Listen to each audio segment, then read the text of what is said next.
Hi, Nehemiah here. Good evening. I hope you're all fine.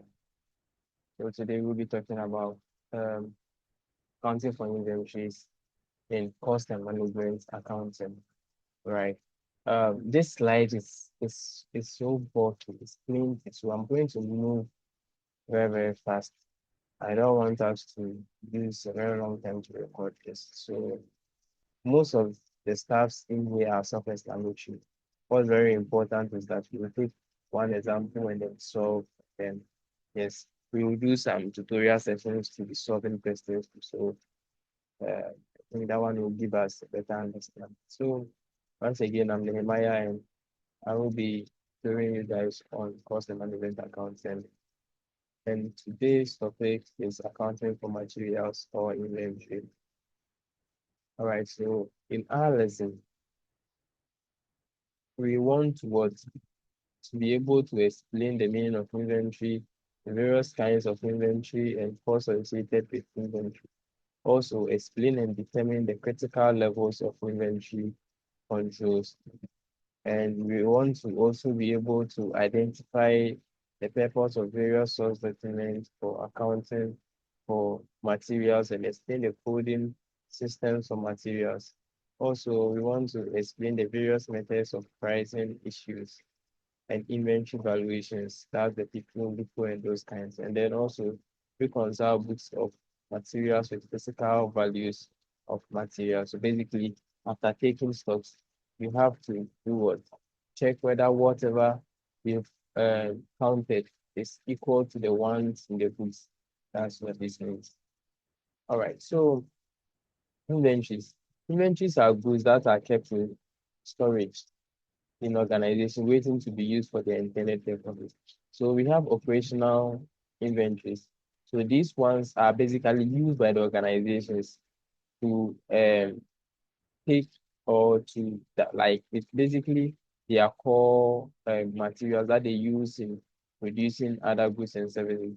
So the kind those produced for the core operating activities of the organization, the kind of operational trading stock depend on the type of business, right? So these are basically the inventories that organization use to produce goods and services. Whilst um, the non-operational ones are the ones that are procured to facilitate core operating systems. So basically, um, let's say uh, this example, so let's say a chopper, for example, will be what? Will have condo as its operational or trading inventory, right? But soap or a detergent that will be used to clean the utensils is what a non-trading what inventory. So that's what this means here. All right. So we are operational ones, we have raw materials. So as I use condo as an example, right? So raw material condo will be converted into either banku or billing or the likes, right? And then we also have work in progress. So maybe in an example can be something like kinky. Kinky, they first have to do a flatter. So they will cook their flatter, then they will now put it in the maize husk or corn husk, right? If let's say it is left in corn husk, for example, it is what a work in progress.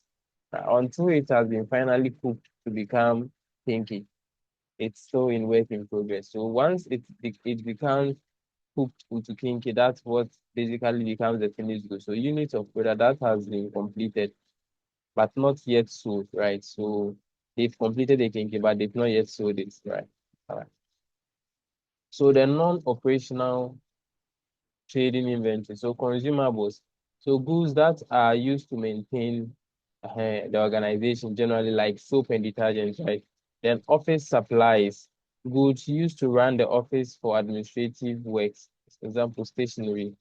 And the maintenance materials, goods used to maintain tangible non-current assets, example, fuel and lubricants, is lubricants wear. And tools, goods procured to maintain the surroundings of the organization, some examples, screwdrivers. So Costs associated with material or inventory. We have stock out costs, and we also have out packet cost. So stock out cost of being without stock. So if you don't have stocks, what are the likely costs you are going to incur? So you are going to what, lose future sales. You are going to also lose profit because you don't have stock. And cost of production stoppage, right? Production will stop, but still now workers that are being paid on time rates will be paid. So you are going to make a loss on that, or you are going to incur a cost on that. Then delivery delays, because you don't have stocks, you are going to what, incur a delivery delay, and then increase in procurement costs, right? Okay, then we also have the out of pocket cost involve payments of cash. So holding cost, for example, cost incurred for holding goods in storage, and also ordering cost of obtaining materials stroke inventory. So out of pocket cost. This is basically like you was over ordering something. So holding cost, so capital cost because you are holding more this thing. Equipment cost, equipment to hold those kind of stuff. Then space cost, administrative cost, and all this an example. Then ordering cost, clerical, these are all just some examples that you can look to. So material cost, right? So materials can be either direct or indirect. When we say direct, it is what directly attributable to the end product or the output. For example, as I use skincare as an example, condo can be attributed to the end product of what, kinky. So that is direct, right? But indirect material in condo can be water. We can't really see the water in the condo, right? So it is what, an indirect. So um direct, which can be identified easily and conveniently with a unit of operation cost, unit or cost center. Cost of material are directly identifiable as part of the final product, raw material, right? And then indirect material cost, cost incurred on material to be used to further the manufacturing process, which cannot be traced into the end product. But even though we know that water was used in producing what, kinky, at the end we won't really see the water. It's the condo that you are going to see. So components of material cost, we have indirect. This is how some example indirect taxes, right? Treated as part of the transport, storage, these are one of the material costs. These are the, so material cost will be what? The cost of the material, any expense that has like that's attributed in bringing the material to use will be added to the cost. Basically, that's it. And any cash discount will be taken out. That's basically it. So why organizations keep inventory? So organizations keep inventory for transactional purposes. So for effective and uninterrupted operation, right? So organizations keep it for transaction purposes, for precautionary purposes, and then also for speculative reasons. So for precautionary purpose, to guard against the risk of unpredictable changes in demand and supplies, and also against rising prices. And also for speculative, to take advantage of lowering prices, discounts, and currency fluctuations. So basically, it looks like why we hold money, right? I remember way back in SHS economics, this question came, why we hold money for transaction purposes, precautionary purposes, and then speculative reasons. Okay, so why inventory management?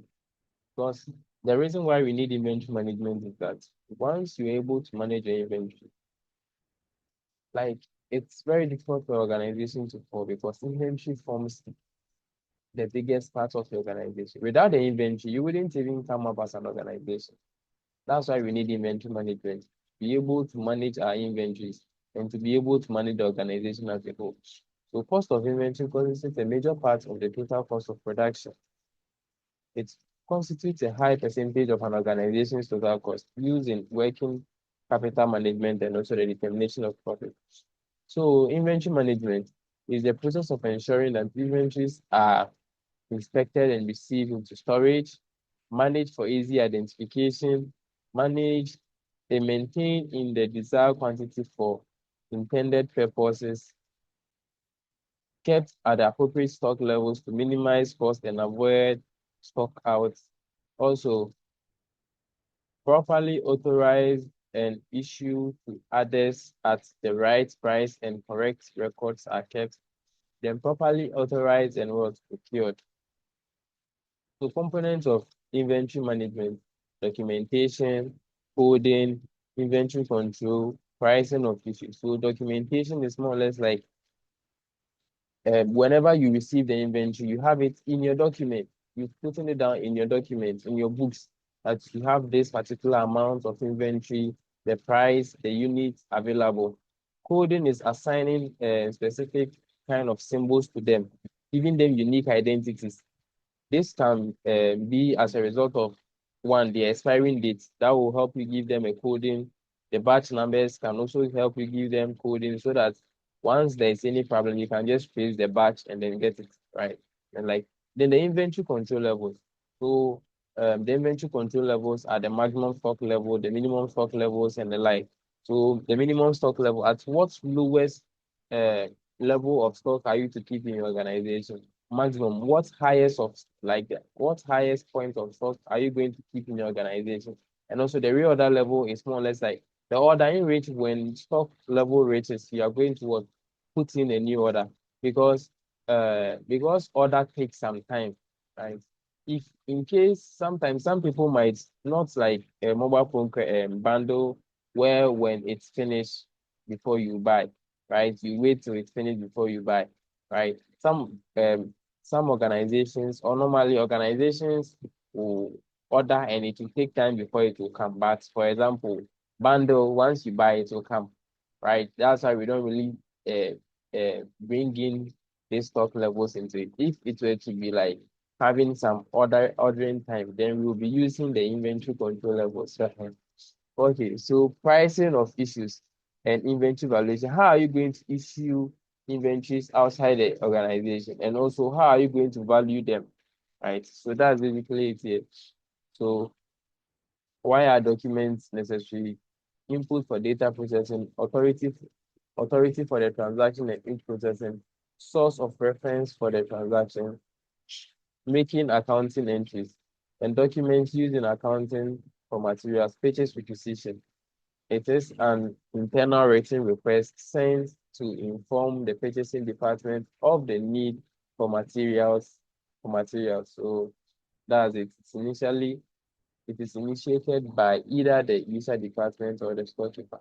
It also fixes responsibility for the purpose for the purchase request. The reason I'm reading this part is because I've already explained all whatever we are going to do in the next assembly. So this is how the purchase requisition form looks like. Purchase order. So a written request sent to a supplier to supply. So you see, there will be a purchase request to inform the purchasing department, and the purchasing department also will issue a purchase order to the supplier to supply a specified material at an agreed price and terms. So it is initiated and authorized by the purchasing department. So I used to work in a firm called Vine Medics, and we deal in pharmaceuticals. So what happens is that if let's say a hospital needs staffs for their hospital, they will ask us for a pro forma.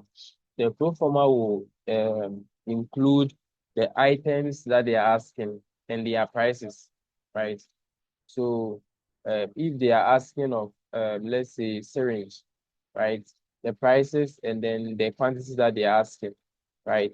We will bring them and then we will give them the prices and everything. So they'll receive our pro forma. We know they also have other suppliers that they will receive everyone's pro forma.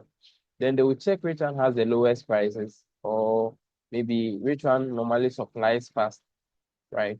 So once they approve for our pro forma, then it means that whatever was on the pro forma, including the amount, the quantity, is the same thing that they'll be requesting. And we have to supply the same thing. So we will supply the same thing at the same prices. You are not going to change prices here. You can't issue a pro forma with a different price and then also issue the purchase this invoice with a different price. No. Otherwise, when you go, your items will either be returned or they can receive it, but your money will not come because we were normally supplying the items on credit, which can take 2-3 months before money will be paid. Right. So that's it. Here's how the purchase order looks like. And then goods received note. A document received by the storekeeper after checking and receiving. This normally happens every time we go to either any of the hospitals. We go to either Fuhun Government Hospital or Rafal Medical Center or once we send the goods there, they are going to check everything and then check the expiring date and then check the batch numbers, right? And then also check the originality of the goods. So once they are okay with everything, now they what? They issue this document. So copies are sent to the purchasing department and the like. So this is how it looks like. And then material requisition or stock requisition. So a form raised by a user department and sent to the stores department to authorize the issue of materials. So basically what it means is that the user department will what? Send a document to the store department to issue a particular material. So copies are also sent to the cost accounting department for recording the issue of the materials.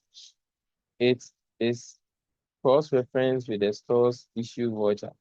So this is how it looks like. The store issue voucher, sorry.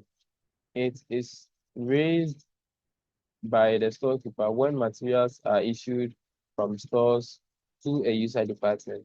Copies are sent to the cost accounting department for entries to be made on the job cost sheet. It is cross-referenced with the material requisition. So this is how it also looks like.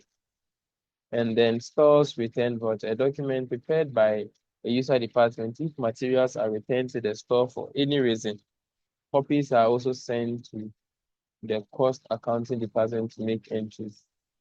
That's how it looks like returning was. So now let's look at some definitions. Coding.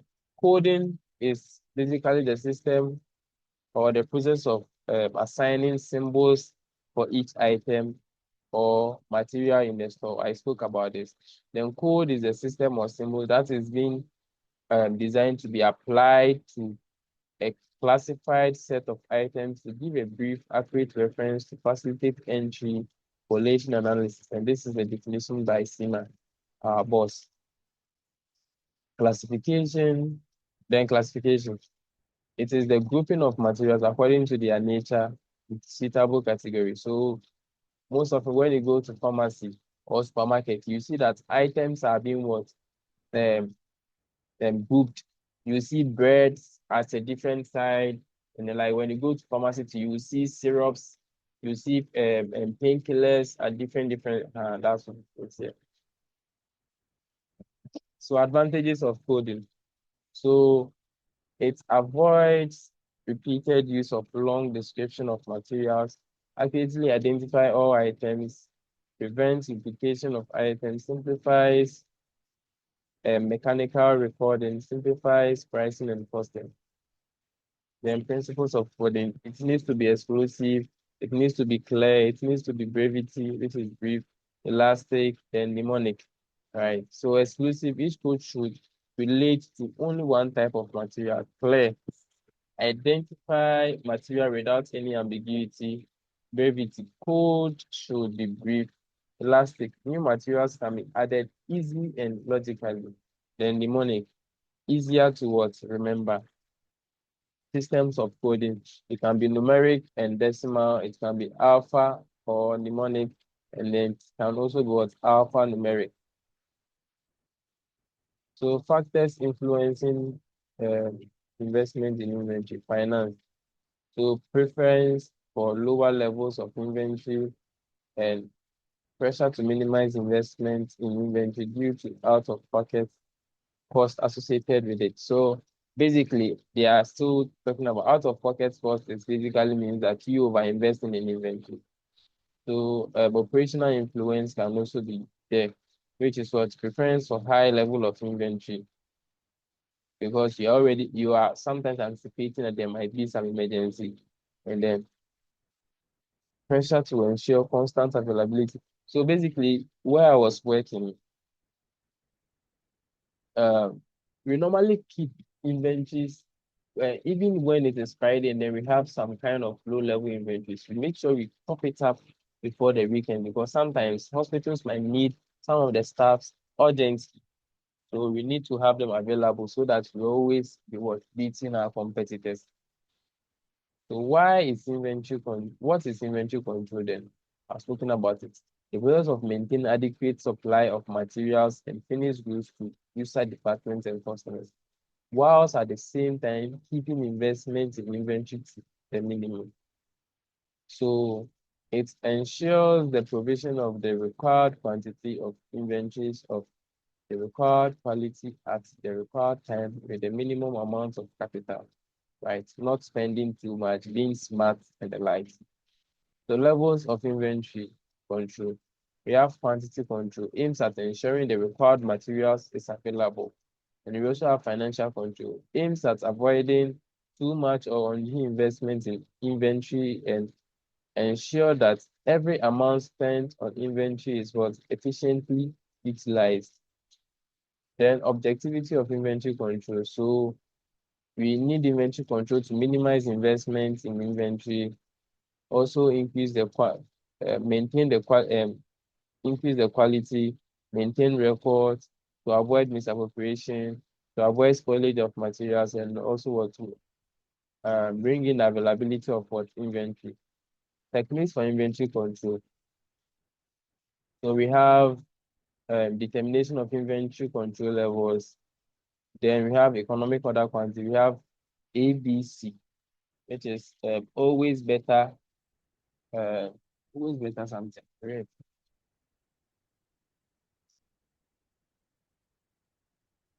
Which this basically talks about the items that are important are treated with high priority than the others that are what less important. That's the ABC analysis. They have perpetual inventory system. So inventory controls, these are some terms that you are going to use.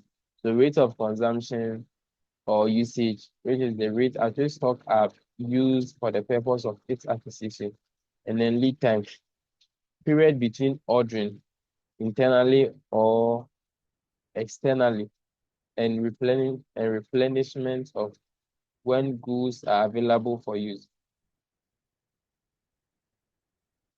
So we have maximum stock level. So first of all, let me quickly talk about this. So let's see, let me use a, a barrel as an example. Right, you have a barrel here, right? And you are always required to what? Fill in this barrel so that you do what? You have water available to, right? So in your barrel, you have some points where when water rates, so let's say you have some tap here, you have some tap around here that's let water flow from here, right? So we assume this point to be your minimum stock level, right? Then there is some point where when the water rates, you either call car to come and then fill the barrel for you, or you send people to go and fetch water. So that will be your reorder level.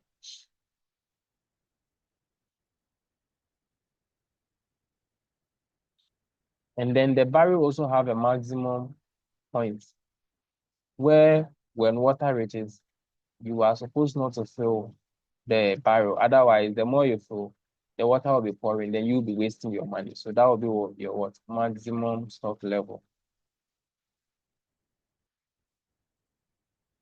So basically, this is what we are coming to talk about right now. I come to talk about our minimum level. So for the minimum level, for example, if water falls below the minimum level, you will see that the tap won't be able to flow to you. So you wouldn't really have water flowing. Then your reorder level is the point where when it reaches, you know, say, I'm about to short. So let me let me order for them to bring water. Then your maximum stop level, stock level is where when the water reaches, you uh, let them stop bringing in more water. Otherwise, you will be what? Wasting money. Basically, that's what we are coming to talk about here. So let's move on. So maximum stock level or maximum level. Level above which inventory should not exceed, right? So if the inventory exceed that point, you see the water will be flowing. It shouldn't be good for. Prevent excessive investment in inventory and overstocking. So real order level, this is the formula for it. The maximum stock level, this is the order, and this is the formula for it. Real order level plus real order quantity minus into brackets minimum usage times minimum lead time. Then there is also the minimum stock level. The lowest level for its inventory level should not fall if stock out is to be avoided. You see. So using this as an example, we know our minimum stock level here. So also known as safety stock. So the formula is given by real order level minus average usage times average lead time. We also have our real order level. The level at which further replenishment orders should be made, fixed such that the difference between this level and minimum level will be insufficient to meet production requirements till fresh inventories arrive. So it is calculated by maximum usage times maximum lead time and real order quantity. It is the quantity to replenish. It is the quantity of replenishment order, usually, but not always the economic quantity, right? Real order quantity, when added to minimum inventory, should not exceed maximum. So basically, real order quantity is what? The quantity that you are supposed to what? Order. All right, so this it goes by the formula uh, root of 2 times AC, average annual consumption or annual demand times ordering cost all over holding cost. So this is an example here where we can solve. So Alombo Jata uses 4,000 bags of rice a year for a wachi business. It costs 10 Ghana cedi to hold 1 bag of rice in a store for 1 year. The cost of ordering each consignment of rice is 200 Ghana cedi. Alombo uses between 100 to 600 bags, and it takes the suppliers between 1 and 3 months to deliver the rice ordered. Alombo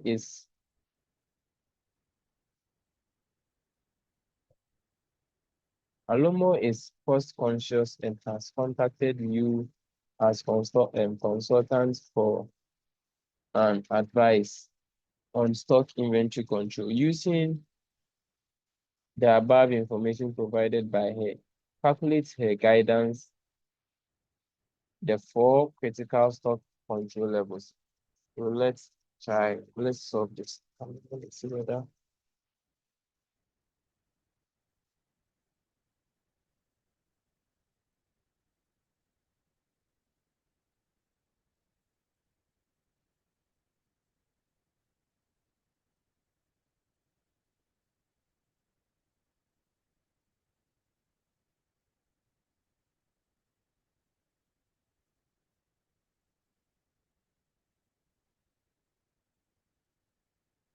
All right. So let's do this quickly. So basically, the critical stock levels are the economic order quantity, reorder level, maximum stock level, and the minimum stock level. So let's solve this here.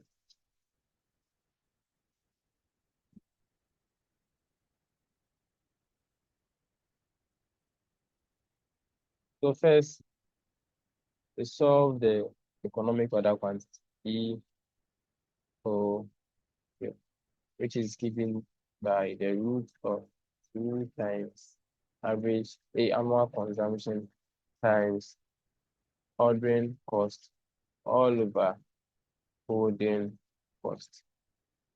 So in our question, we're given Two times the annual cost was 4,000 bags of rice times cost of holding was 200, and then the holding cost was 10. So once we plug this on the calculator, we are going to get 400 units. Right. Then this is our first step. Then our second one is going to be the reorder level,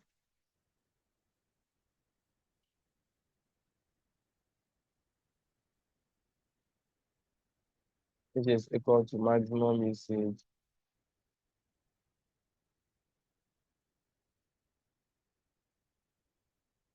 times maximum lead time.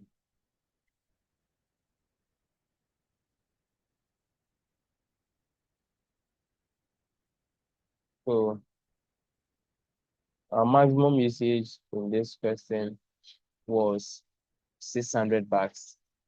600. So Alomo uses between 100 and 600 bags. So we use the 600 as our maximum usage. And our maximum lead time was 1 to 3 months. So we use 3 months.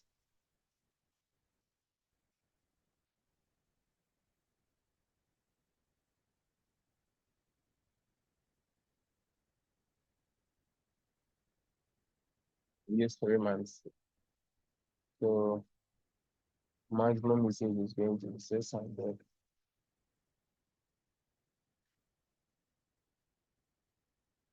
times 3 months. This is going to give us 1,800. Right. Then we move on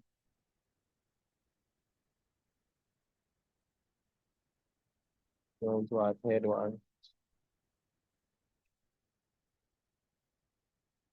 Third one becomes our minimum stock level.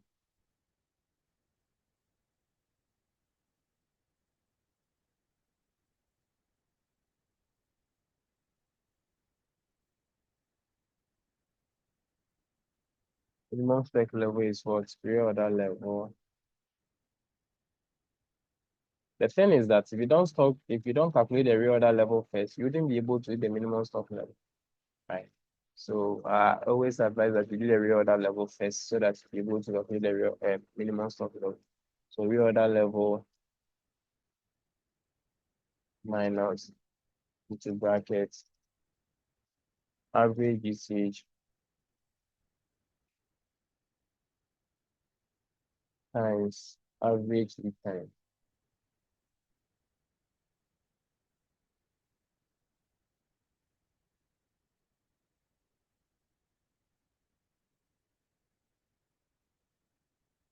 So now our reorder level was 1,800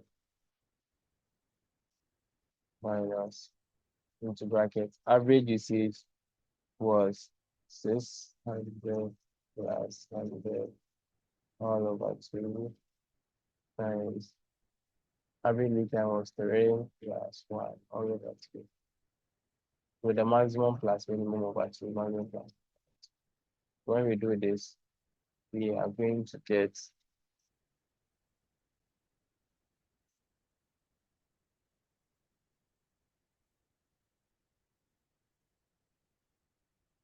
1,100. Go to the fourth one, maximum stock level.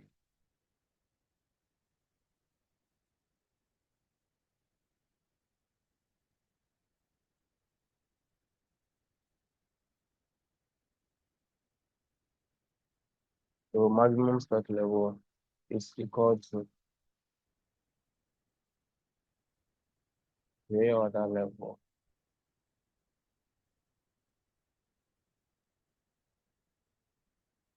plus reorder quantity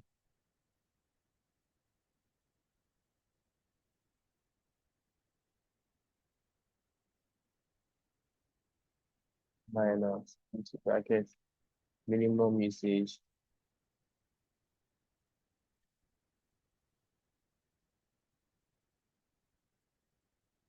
times minimum lead time.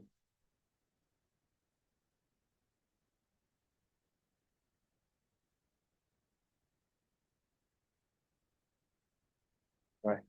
So our distance is 1,800 plus our real order level, the real order quantity was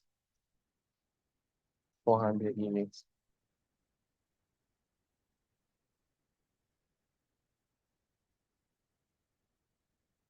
And then into brackets, minimum usage is 100, minimum lead time is 1. So when we do this, we are going to get 2100. Yeah, done. Yeah, done. So this is the 4 levels.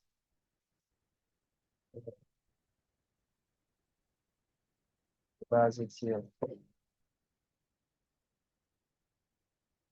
let's move on.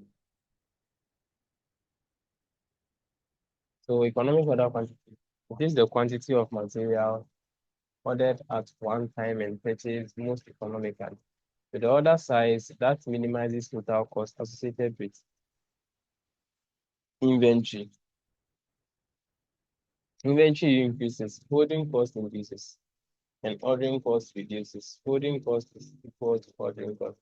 So basically, this is the mathematical representation. This is diagrammatic representation. So economic order quantity is best achieved, which is uh, total cost is reduced where holding cost is equal to ordering cost. So when they are equal, you will see total cost at its minimum. That's what it means. So you can also, aside using that formula, you can also use the tabular formula. Right? So using the tabular formula, economic purchasing order sizes are developed to minimize the total cost of procuring, storing, and utilizing. Right. And this involves a very long process. Right. So maybe I won't do it. And they will give you the order sizes. So, and since they are giving you the order sizes, so they normally demand for 25,000 units each and every year. So first you use the order sizes or the 100 order size. So you divide it by this, and then you see the number of orders you are going to place to get your what cost of placing an order. So the difference times this divided by this times this will give you the total cost of ordering, and also um, raw materials. So this is how you are, this is the amount for it. You are going to just multiply it by it, and then the holding cost is just this, right? So basically, that's the holding cost per unit is this. So meaning you are going to, so the difference is that you are going to place it differently, right? So with that one, it involves a Jumani also on those. It will make the video long. And I'm not sure say it will be really needed in this. So where we are solving tutorials, we'll see. So determination of economic order quantity. The actual total cost of using a product in a year is given by the total purchase value, TPV, plus total ordering cost plus total holding cost, where TPV is equal to the annual demand times purchase price per unit. Note that holding cost, if given as a percentage, is a percentage of purchase price per unit. Where there are no trade discounts, total purchase value is irrelevant to the decision on the optimal size. So we also have the ABC technique, always better control. So materials are analyzed according to their value so that costly and more valuable materials are given greater attention. I've already explained this already. A selective control which aims at concentrating effort on those materials where attention is needed most. So a value-based system of material control, sometimes called always better control method. So under this, A items, high value items. So small percentage of inventory, they because they are high value, we have small percentage of inventory and tight concern responsibility of experienced personnel. So during my shop, we're having some drugs that are in ampoules, and the ampoules drugs are in some uh, glass which a bought from a pie, a bought from a pie. So you need like experience to carry them, and we were also having anesthesias too. So for that one too, that one if it falls and then a pie will you and Kasa you did you go coded. I remember there were sometimes we were something for and then our boss was thinking that the anesthesia, no, uh, uh, the those kind of drugs about pie. They were this KP office on one. Yes. Ebe coded in over no biada. Ah.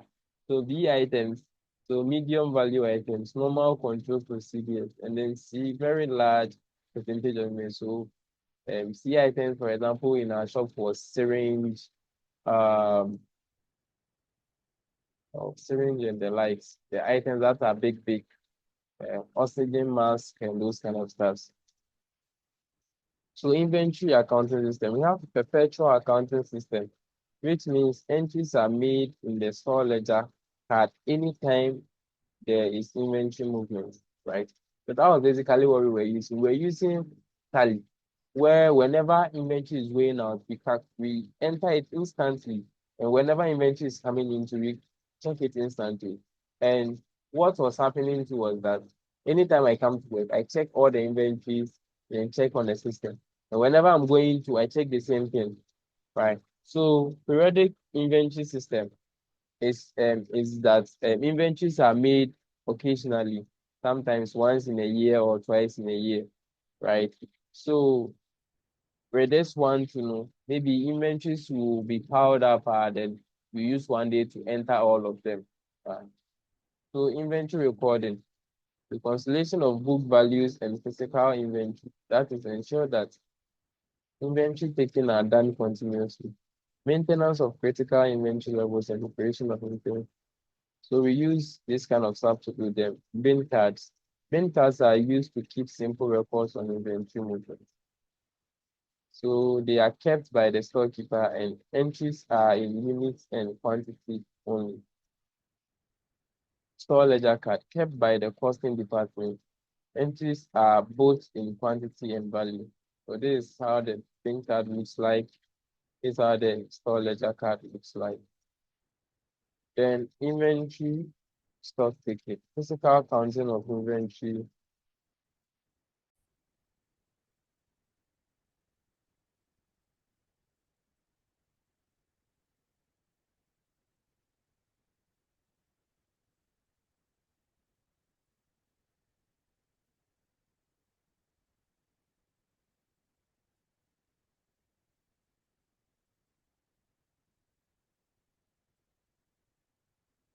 Sorry, someone called me.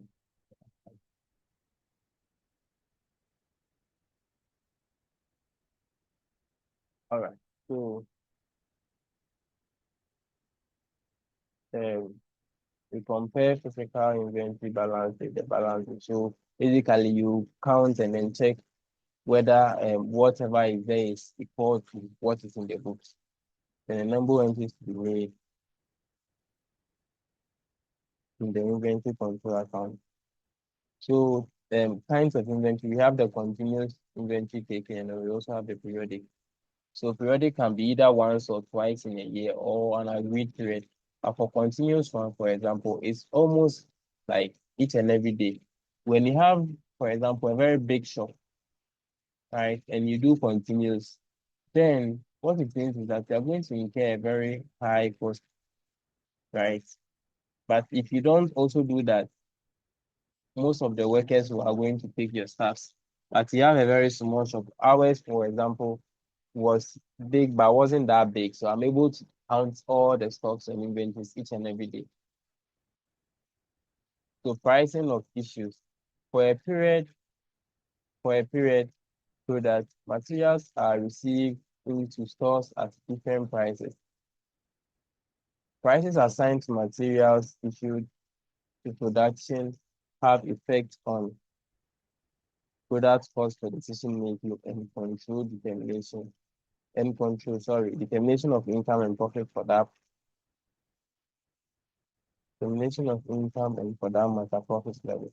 So these are the methods we use for pricing. The last and first in, first out, right? Whatever comes in first, that's what you are going to sell first. So this is basically used in organizations that sell like perishable products. Like if Oton Adia Eta saying Tema, it is advisable that whatever that you will bring in first. You are going to sell that one first. So for example, when you sell something like tomatoes, right, it's advisable that whatever comes in first, issue that one too. Then if let's say you sell something like meat pie, the one that you cook first, if you don't sell uh if you don't sell it first, I think that it will become hard and then maybe customers wouldn't find it attractive. Right. And we also have last in first out. The one that comes in last, that's the one that you are going to sell first.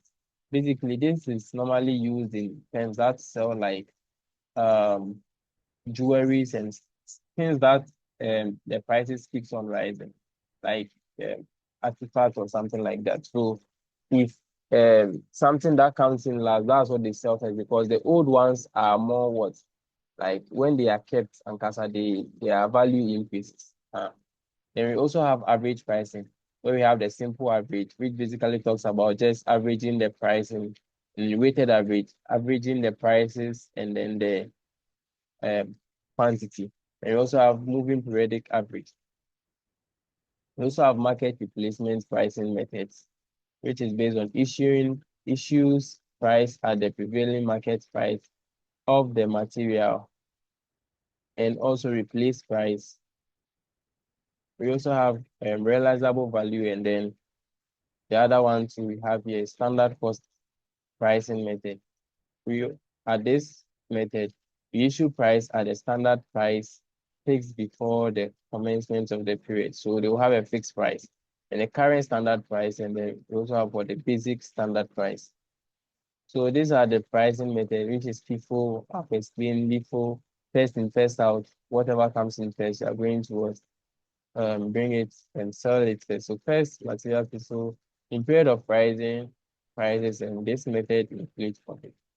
So we also have LIFO. And then how are inventory valued?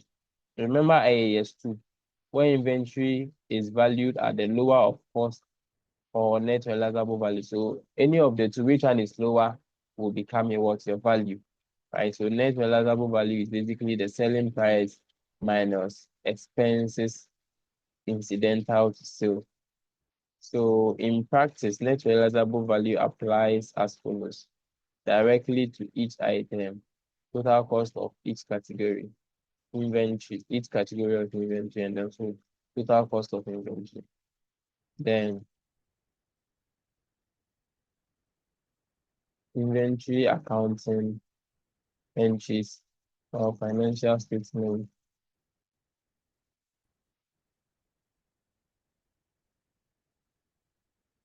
So perpetual, so cost of goods sold is the total amount of issued column. So we are going to do all this when we solve a question. The cost of goods sold is the total amount of issue column of the store ledger. So when we do the FIFO, right, the issues is going to be our cost of sales. And then sales is obtained by multiplying each quantity issued or sold by the appropriate selling price. All post physical inventory taking adjustments to inventory balance are adjusted to cost of goods sold and inventory control amount. The balance on inventory control account is a current asset in the statement of financial affairs. So any balance that we have in our FIFO, this thing will become what? A current asset. That's what it means. So we got reconciliation of book values and physical value inventory. So causes of the differences. So restatement of values of inventory factors inherent in storage process, preferage, withdrawal of inventory for business or personal use, and then errors. So normally when we are doing people and then we are putting them in a trading profit and loss account, we take all this into consideration. We'll solve a question in our tutorials and then you understand it better. So when differences are identified, we generalize and then we also post them to ledgers. So this comes to a close of our session today. Thank you very much for your time and then see you. And kindly like this video and also subscribe to the channel for more. Thank you. Bye.